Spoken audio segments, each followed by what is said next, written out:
cette semaine, on se retrouve pour une vidéo tant attendue, la partie 2 de Je m'infiltre en un groupe Facebook.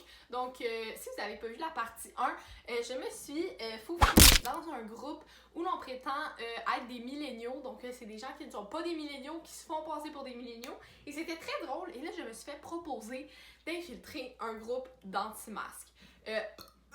Ok, excusez, j'arrivais plus à parler. Donc, on m'a proposé ce groupe-là et grâce à mes skills, j'ai réussi à rentrer justement dans ce groupe-là. Mais avant de commencer la vidéo, j'aimerais ça dire que pour des questions de controverse, je ne vais pas donner mon opinion là-dessus en fait. Donc, je vais juste lire ce que les gens ont publié publiquement dans le groupe. Donc, je ne juge personne là-dedans. Tout le monde a le droit de croire ce qu'ils veulent. Alors, lançons-nous dans ce projet. Donc, pour commencer, j'ai bien sûr créé un compte Facebook avec lequel je voulais me faire accepter dans ce groupe-là. Donc, je suis allée à all-in avec vraiment le cliché des anti-masques. Donc, je l'ai appelé Rick Tremblay. Donc, sa photo de profil, c'est lui avec un gun dans les mains, avec une petite trace de sueur sur le chest, écrit « In COVID, we don't trust, hashtag stay safe yeah. ». Donc là, don't call me out. Je sais que ce ne sont pas tous les COVID sceptiques qui ressemblent à ça.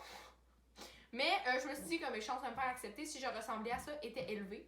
Et là, vu que j'avais pas vraiment d'amis, que j'avais pas grand-chose, je me suis dit que j'allais dire que mon ancien compte avait été délité. Donc, j'ai tweeté avec l'émotion agacée. Tabarnak, je me suis fait bannir de Facebook pour avoir dénoncé le gouvernement qui nous manipule. On aura tout vu. Et j'ai fait ma demande et j'ai été acceptée.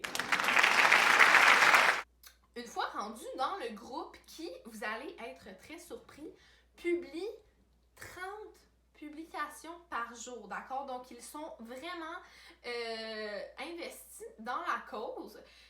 Alors, je suis allée voir les publications ressemblaient à quoi et je vous montre ça à l'instant. Pour commencer, on a un meme d'un homme qui tient un cerveau écrit « Tiens, c'est tombé ». Ah, dans la description, on a aussi « En tout cas, si t'as flambé 1000$ de plus en voyage, ben t'es dans la crise de merde ».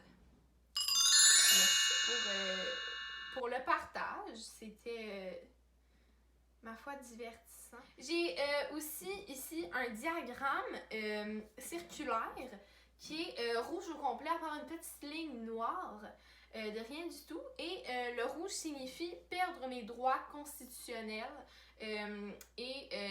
Ça, c'est les choses qui l'inquiètent. Et la COVID, pas vraiment dans le fond.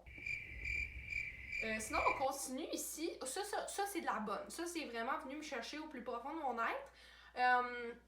C'est un emoji qui a l'air vraiment au désespoir. Là. Et il est écrit en caption « His heart stopped beating and he died. » Ouh! Il y a la caption ici écrit « En voyant cette image assez troublante, merci, je me suis à l'instant demandé pourquoi il aurait pu mourir. Et le COVID m'est tout de suite venu en tête. J'ai par la suite réalisé que c'est ce que le gouvernement veut. Ils veulent nous faire penser que le COVID est la source de tous les décès au Québec. Crise de bande de contrôlants, de moutons, j'ai jamais vu ça. Pour ceux qui parlent pas anglais, c'est écrit « Son cœur a arrêté de battre et il est mort. » Régent, l'emoji, il est pas mort pour de vrai, hein? Juste qu'on se comprenne. Et ici, on a quelqu'un qui écrit « Rip in peace, it will be remembered ». Encore une fois, on parle de l'emoji.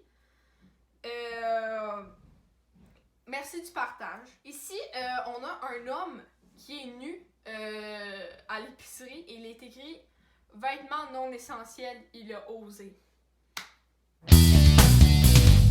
Le héros qu'on ne savait pas qu'on avait besoin, hein?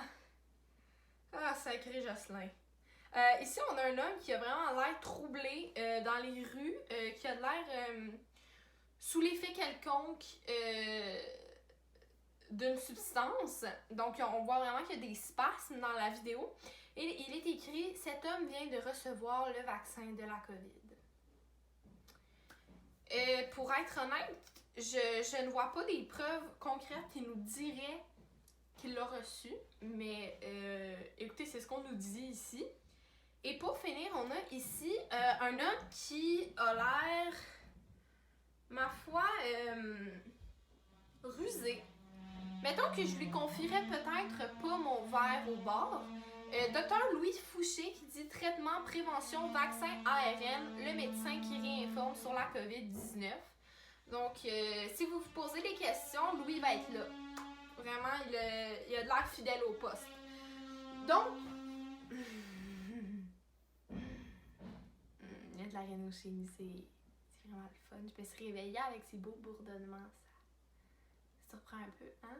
Donc, c'est ce qui conclut ce qu'il y avait dans ce groupe-là. Honnêtement, moi, personnellement, je ne suis pas COVID sceptique. Ah, c'est le fun. C'est beau les gars, ça va en haut? Oh! Peut-être pas, hein? Donc moi, personnellement, je ne suis pas COVID sceptique, mais je me dis honnêtement, et je suis vraiment très sincère, que de penser que tout ça, c'est une joke, ça doit vraiment, vraiment être très troublant et très prenant. Et écoutez, j'espère vraiment, et là je suis vraiment sincère dans ce que je dis, j'espère vraiment que tout le monde dans cette situation-là va bientôt retrouver le calme qu'on avait auparavant. J'espère vraiment qu'on va retrouver une réalité qui ressemble à ce qu'on avait avant la COVID, vraiment pour tout le monde, parce que tout le monde est touché par ça en ce moment. Donc honnêtement, je nous le souhaite, 2021, on croise les doigts. Si vous avez aimé ce genre de vidéo et que vous aimeriez voir plus d'infiltration dans les groupes Facebook, commentez le groupe Facebook que vous aimeriez que j'aille. Dites-moi vos commentaires, vos opinions là-dessus. Et on se revoit la semaine prochaine pour une nouvelle vidéo. Ciao!